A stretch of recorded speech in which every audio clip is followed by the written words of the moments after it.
Welcome back to Maplewood Ranch, everybody. Today's episode's a little different, and for those who didn't know, I actually just spent the last week and a bit traveling and haven't been able to play Planet Zoo for a little bit, and all I could think about was coming back to Maplewood Ranch and this mini zoo series and adding a little bit more to it, and what better place to start than with the Tamworth pig.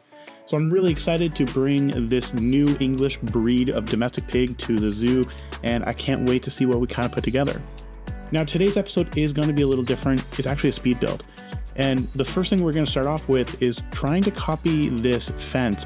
And it's very interesting that Planet Zoo or Frontier Games didn't really add in the rest of this fence. You could build it manually, but it doesn't really look cool because all it is going to be a bunch of gates. So instead, I opted to try to make what I think is my closest comparison to this. And we're going to start off with utilizing the Indonesian boards, playing around quite a bit with the color. Now, it's not perfect, and I don't think we're going to be able to make something that's perfect, but you can definitely see everything kind of coming together, and it is taking shape. We are going to copy the majority of the build that we see, and that's what I'm using on the right as a reference. And for those who didn't know, I actually built this on live.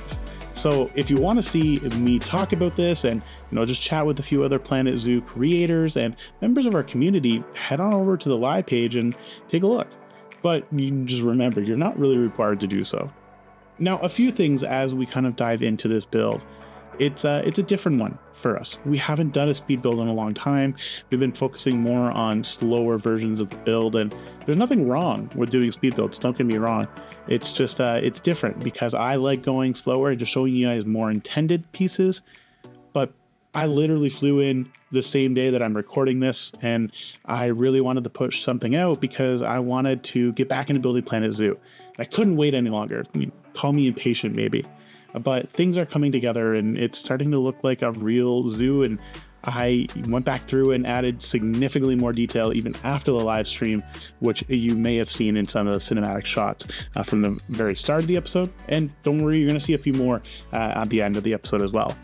So with our final build of our fence complete, adding in a little bit of a curve there just to break up all these straight lines. So definitely heard the feedback on our last live stream in regards of just a few too many straight lines. It was really time to start working on the interior. And from a fence perspective, we're going to follow the same thought process. It's going to be a lot of Indonesian stained timber. And really the reason why is because it gives you these really cool rich colors, but it adds in flecks of different colors that you don't normally see in a lot of the other stained timber pieces. And we were seeing this barn that I built off camera, which is all stained timber. And you get really nice solid colors, but it doesn't quite work out when you're trying to build something a little bit more rustic like these barriers.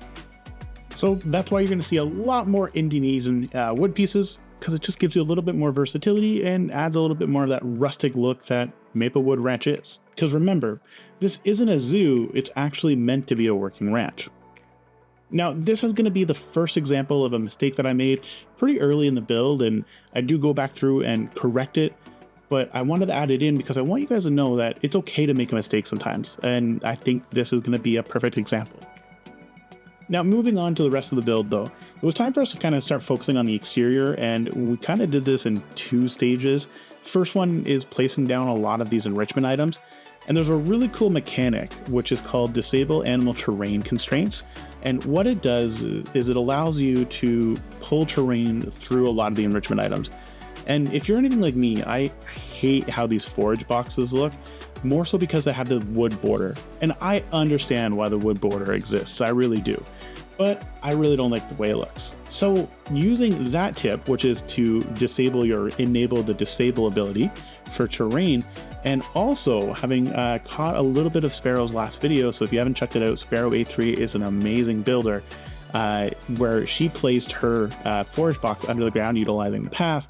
I kind of did both at the same time. And we got this really cool looking, more natural looking forage box. And remember, pigs are gonna pig. They're gonna go root around in a lot of stuff. This is what they like to do. And so it's gonna give it a little bit more of a natural look. So hopefully take that away as a tip for your own builds, but I am going to warn you, the game is going to give you a little bit of a warning about how this might make some unintended consequences within your game, so do it at your own risk. Now, I also placed this water dish down here in the corner, and the reason why is because we're going to get some issues with the barriers, so placing your water dishes first will allow you to work around those constraints when it comes to barriers. Now, for those who are watching the Igloo Zoo build, this might look a little familiar, which is actually a piece from our kitchen build. I really like how this kitchen kind of worked together, and I wanted to reuse it. So really quickly went and blueprinted the item and then started to play around with it within the constraints of Maplewood Ranch. And a lot of it kind of worked out really well. We had to reconfigure quite a bit, but that's the benefit of doing blueprints. And I'll be honest, I'm not a huge guy about, I don't really upload a lot of things to the workshop. Some people are asking about uploading this particular item to the workshop, so maybe I'll do that. But the idea of just reutilizing a lot of the pieces kind of works out. This took a really long time for me to build, and this actually brought up a really cool conversation during the live stream that I kind of wanted to share here as well.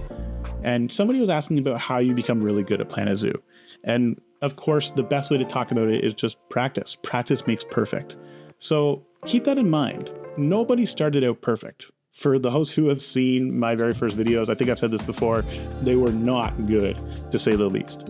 But given a lot of time and just practice and continuing to play and not getting overwhelmed by all the different mechanics within the game, we were able to create something truly amazing, and this is where we're at right now. And you can kind of see this kitchen coming together.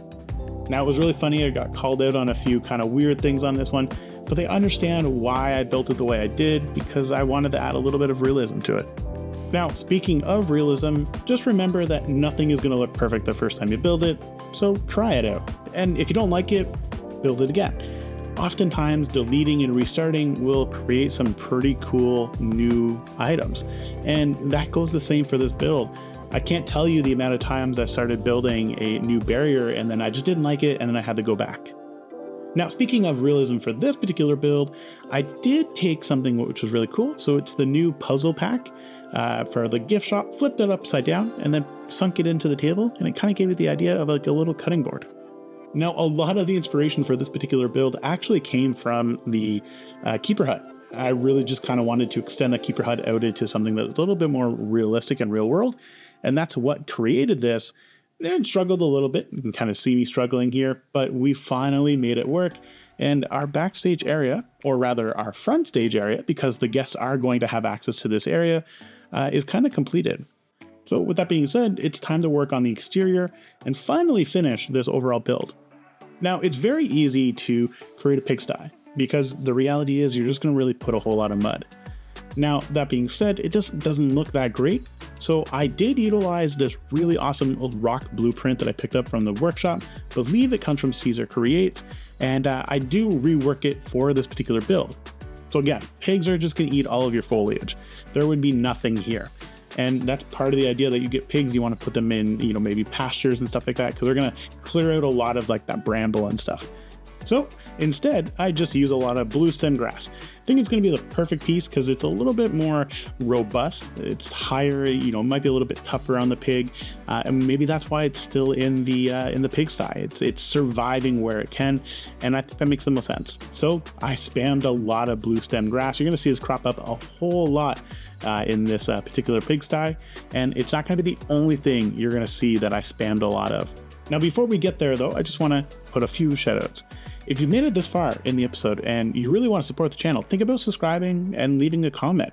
Let me know what your favorite part of this build was, and tell me where you guys would love to travel. I recently came back from Boston. I would love to hear some ideas of where I should maybe travel to next, because that's my goal in 2024 and 2025, to travel a lot more. I know that does mean there's going to be less videos sometimes, but I really just want to go and explore the world. So why not share a few places that you guys would love to see yourselves go to? And don't forget, we have this really awesome Discord community that's open to anybody. Really encourage you guys all to kind of head over there and hang out with us. Gives you the opportunity to talk more planetzoo, share your builds, share some ideas, and also get some feedback, because really that's what this is all about. It's always about providing feedback and growing to become bigger and better planetzoo players. Now, checking back in on where we're at for foliage, we can definitely see the build starting to take shape.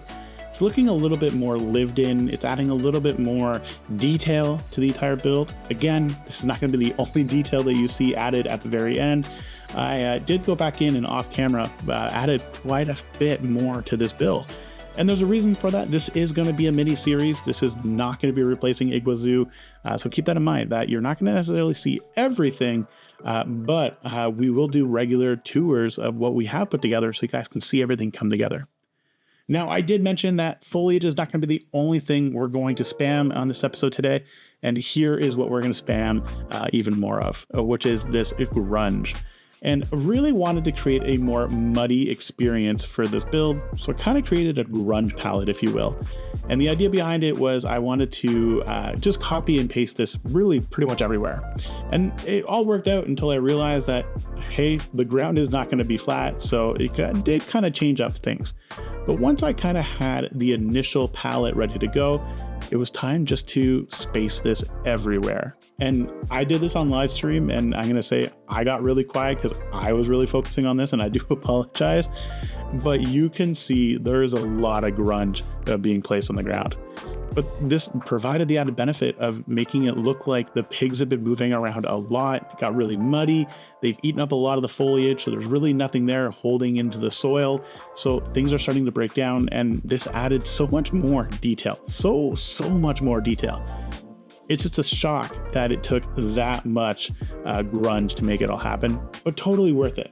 And it's almost like I've flipped from creating a bunch of buffalo grass builds to creating grunge grass builds. And I did try to cheat to make this work, but it just didn't quite work out. So I had to do everything more manual process, but the end product that you're going to see was really worth it. Now we have really hit the end of the speed build. And I just want to say thank you so much for your support.